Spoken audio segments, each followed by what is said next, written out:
host of the Gridiron.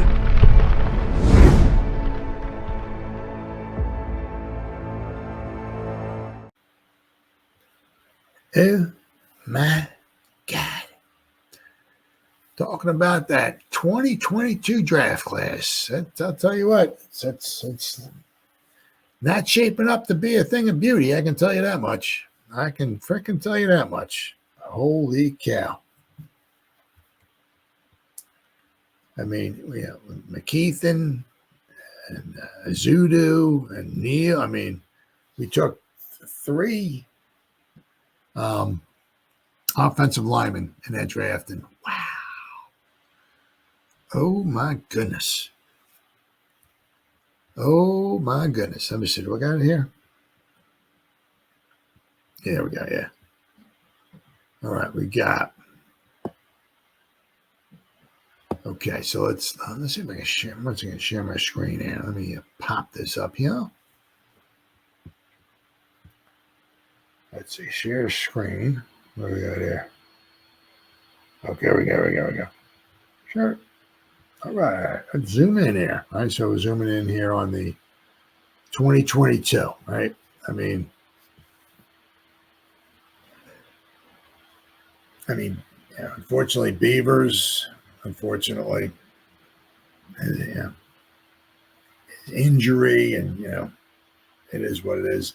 I was very, I don't think quite possibly, he never maybe came back or was fully maybe healed from his injury that he had. It was a shame because it seemed like in the preseason and training camp and all 2022, when he got drafted, I mean, the guy, I mean, was he 6'5"? Let me pop this up here real fast. 6'4", 255 pounds. I mean, that's a nice height, length, and all that. That's a nice size for like a linebacker. But I think it didn't seem like he ever fully, especially last year when he came back, he wasn't fully healed, and he just, it is what it is. But I said, but you look here. I mean, we had a ton. This is obviously Shane's first year drafting. Is it 11? 1, 2, 3, 4, 5, 6, 7, 8. Yeah, 9, 10, 11. 11 picks. I mean, Shane, but I have 11 picks. Beavers, it is what it is. Once again, guys get injured, right? But I mean, the three offensive linemen, third round pick number 67 overall, Ezeudu and Neal. I mean, right? Not only is McKethan not on the team anymore, they don't even seem to want to put Neal out there, right? They put a dinged up Illuminor out there. They rather than have him out there than their seventh overall pick in the 2022 NFL draft out there. That's not saying they're not even finding spots for Evan Neal on specialty teams. I mean, wow. So then Ezeudu, right? Got DJ Davidson. He's still on the team. He's making some contributions. Obviously you need guys like him. Obviously, but is he somebody that you this is what his third season. If he makes the team next year, who knows, right? He's making some contributions, but is he somebody the Giants are going to want to keep around? Yeah, especially if he's on the team next year. If he makes the team next year, right? Because that'll be his fourth season after next year. That's somebody the Giants are going to keep around. Once again, he was a fifth round pick. The Giants had 5. Now, you got to look at McKethan now. I mean, 2 thumbs up there. Great, Mr. Neck. Guy's neck's like this wide. It's just huge. But McKethan, great pick. Great pick. Yeah, got a winner there. Dane Belton. Now Bone was saying, as far as we had Pinnock and Belton. And then there was a point in time, whatever it was, a couple months ago, Bowen was like, oh, that job is Belton's to lose. And he lost it. But, I mean, once again, he's a fourth-round pick. He's very cheap. He's like maybe the third safety we have out there. Okay. Is he a difference maker in the game and whatever? No. But, you got to have guys like him. Then you got Bellinger, all right?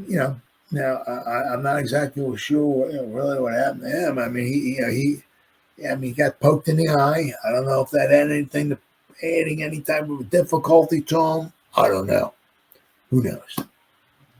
But I mean, he had some nice contributions in 2022. But last year he was like with Waller out there. He had to take a little bit of a backseat to Waller, right? But I don't know. I don't know. I mean, it's his third year. The guy's supposed to be making big time no, not big time, but I mean, this is the third year. This is what Shane says. The third year is what you see what the guys are really made of.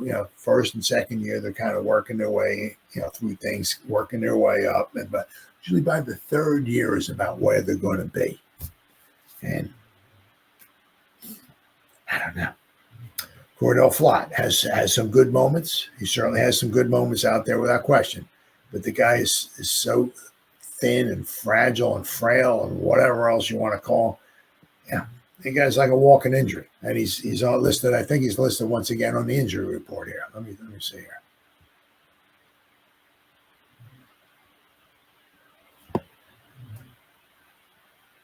Let's see.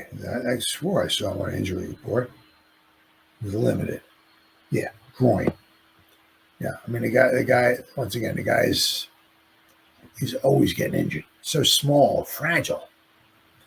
And then you got, obviously, Ezeudu. Wando Robinson, okay, nice pick there. I mean, obviously, there is other questions. I think Pickens was picked after him. I think it was. Some people were kind of questioning that and all and everything. But then you got Evan Neal. Pick number 7 overall. And the guy can't even make the field. And this is his third, and I guess I know he's coming back from an injury and all that. But I mean, if the guy is, anything, I mean, you should be foaming at the mouth to get this guy back on the field. And he can't even get out there on special teams. And of course, then you got Kayvon. I mean, Kayvon, I think it was a great pick. Really, really good. They said, all in all, 2 thumbs up for Kayvon.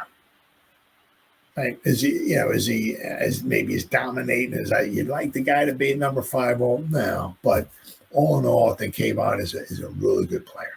So, I mean, with him and Bernsey, I think we got 2 good edge rushers for the years to come. So, and I can't wait for Kayvon to come back. But I mean, I said that the thing is here. I said with this,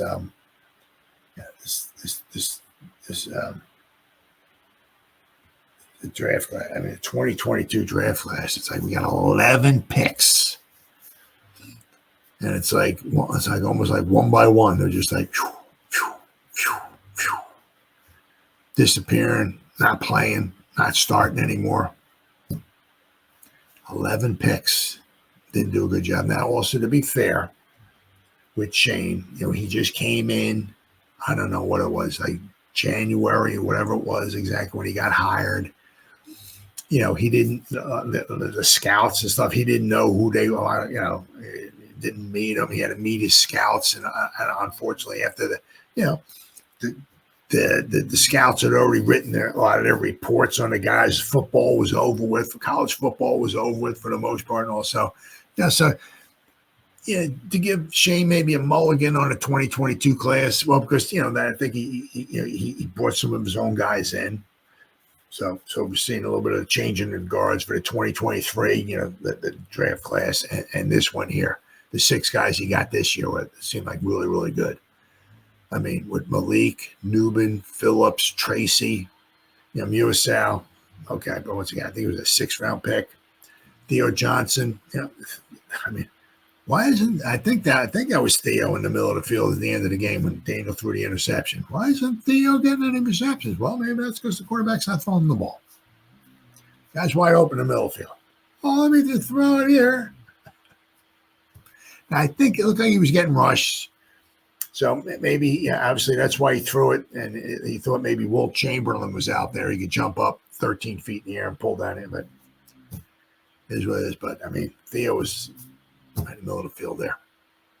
But I said, this draft class really, really seems to be good. Now, if we can keep doing this going forward with our draft class, right, I think we're onto some things here. Because, as I said, you look, I mean, we got ourselves a running back, we got our cornerback, we got a safety, we got a wide receiver, we got our tight end. He's not going to be, Mr. All-World, do everything kind of tight end, but it should be a productive tight end, hopefully for the foreseeable future. Anyway, I still would like to get some type of a good wide receiving threat tight end.